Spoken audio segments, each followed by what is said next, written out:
how to log into MetaBank Taxpayer account. Let's get started. Launch your preferred browser. Now type in www.epstax.net and search for it.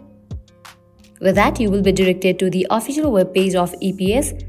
EPS is the division of MetaBank from where you can easily log into your account. Now at the top left, you will find this icon. Click on it. With that, you will land to the login page. Now over here, you'll need to type in your credentials. Firstly, type in your username and then type in the password. In the case you have forgotten your username or password, you can click on these options to recover it. Once you fill this, click on the option of sign in, and with that, you will be logged into your account. In the case you haven't created your account yet, you can click on this option of new user and create it. So that's all for this video. This is how you can easily log into MetaBank Taxpayer account. At the end, if you guys find this video helpful, don't forget to like, share and subscribe to our channel. Thank you.